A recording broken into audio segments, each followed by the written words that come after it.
आकृति एडवर्टाइजिंग प्रस्तुत करते हैं कहानियां जिंदगी से। दोस्तों, प्रस्तुत है कहानी दोस्ती की कसम।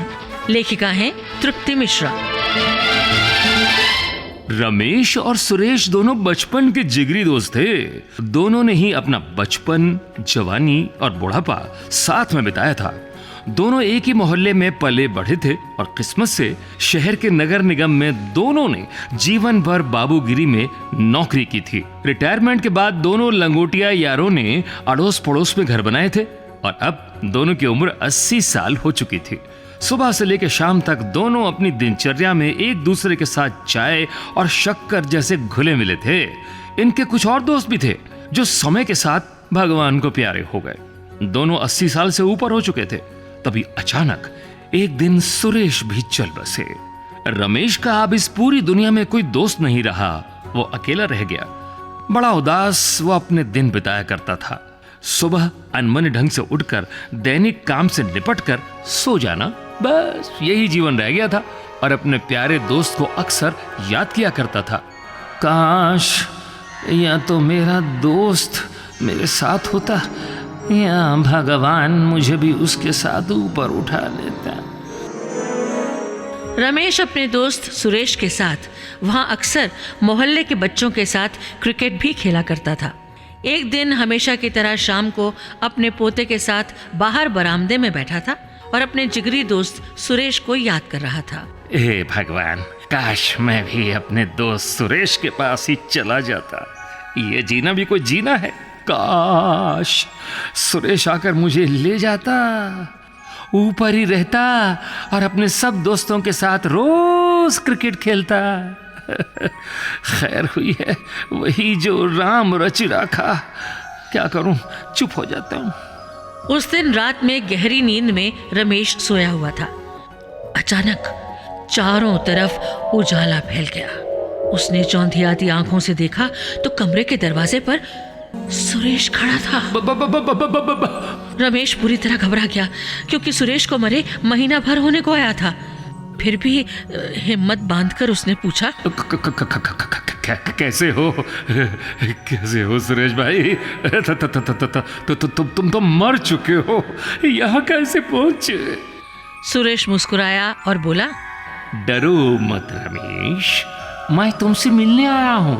तुम्हें पता है ऊपर स्वर्ग में बहुत बड़ा क्रिकेट का मैदान है और हमारे दोस्त ओम प्रकाश, किशनलाल, रामलाल, चेतराम, बनवारी रे सभी वहां पर पहले से मौजूद हैं और हम लोग रोज वहां पर जमकर क्रिकेट खेलते हैं। मैं तुम्हें ले जाने आया हूँ। इस बात को सुनकर रमेश डर गया, चीखने लगा। नहीं, मैं अभी मरना नहीं चाहता। इतने में पीछे से भैंस के रंभाने की आवाज आई।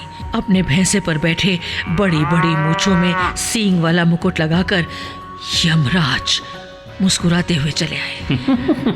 साथ में आए पोथी पन्नी लिए हुए चित्रगुप्त और हाथों में खड़क बजाते हुए नारद मुनि।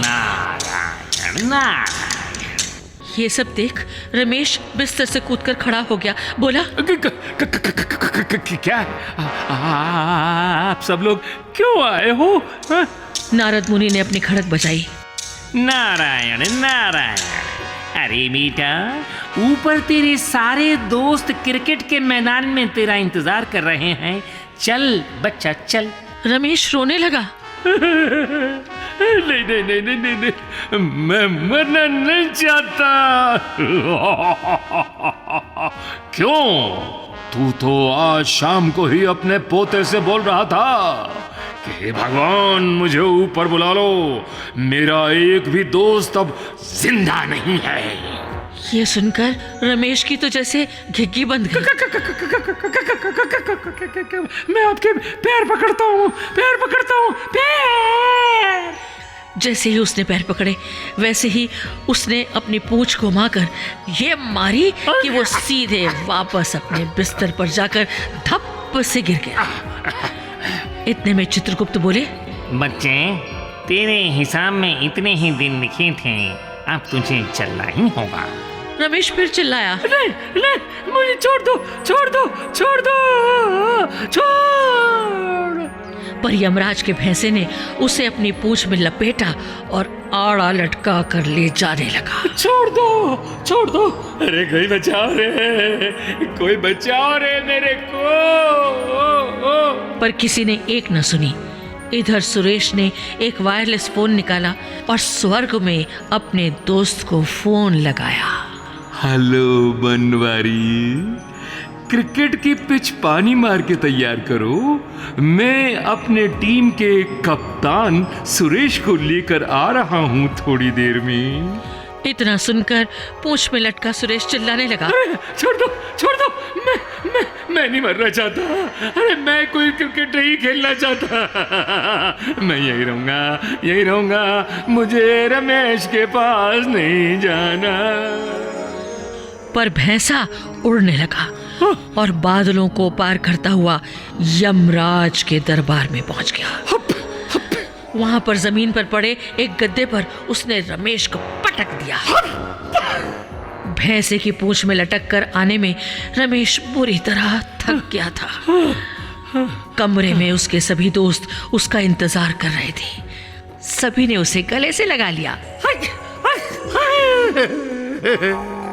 और सोने की थाली में पकवान खिलाकर उसका स्वागत किया।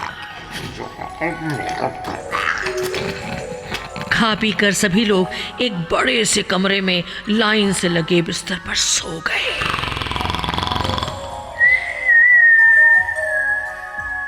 तभी जोर का सायरन बजा। बनवारी ने आवाज लगाई, उठो रे, उठो रे, सब क्रिकेट खेलने चलेंगे। सब लोग उठकर तैयार हुए। बनवारी ने बताया, तुम्हारे आने की खुशी में आज सुबह सुबह हम सब लोग स्वर्ग के क्रिकेट मैदान में क्रिकेट खेलने चलेंगे। आज तो हमारा कप्तान भी हमारे साथ आ गया है। रमेश भी उठा, तैयार हो गया। सब लोग क्रिकेट के मैदान में पहुंचे। दूसरी टीम साउथ के कुछ बूढ़ों की थी। टॉस हुआ और इनकी टीम को बैटिंग मिली। वहां से एक बुजुर्ग ने बॉलिंग शुरू की। ये बुजुर्ग अपने जमाने का फास्ट बॉलर समझा जाता था। उसने जैसे ही बॉलिंग की, बॉल सीधे रमेश के कंधे पर लगी और वो दर्द के मारे चीखने लगा। ऐसी बॉल करता है, हाय राम, हाय राम। उई माँ चिल्लाते हुए उसकी आंखें खुली। उसने देखा घर के सारे लोग उसके आसपास खड़े हैं और उसे बड़े आश्चर्य से देख रहे हैं। बेटे ने पूछा, क्या हुआ पापा, इतना क्यों चीख चिल्ला रहे हो? मैं कहाँ हूँ? बहू ने कहा, पापा आप घर में हैं, अपने कमरे में, अपने बिस्तर पर। रमेश उछल के बिस्तर पर बैठ गया। उसने अपने हाथों से अपने को छुआ, चेहरे को छुआ, अपने बच्चों को छुआ, पोता पोती को छुआ, पलंग को छुआ और बेटा चिढ़ गया। बोला, क्या पागल हो गए हो जो इतनी बुरी तरह हंसे जा रहे हो? रमेश कुछ समझकर चुप हो गया। बोला, नहीं नहीं, कुछ नहीं, कुछ नहीं, जाओ जाओ जाओ, सब अपना काम करो। तभी उसका पोता आया और पूछने लगा, दादाजी आपके दोस्त सुरेश दादाजी कब आएंगे? रमेश ने उसे गुस्से से देखा और बोला, चल भाग, भाग यहाँ से, भाग। बड़ा आया। रमेश फिर जोर से चिल्लाया, अबे ओए सुरेश, अब ना आइयो, तुझे मेरी दोस्ती की कसम। सभी को माजरा समझ में आ गया और सब जोर से हंसने लगे।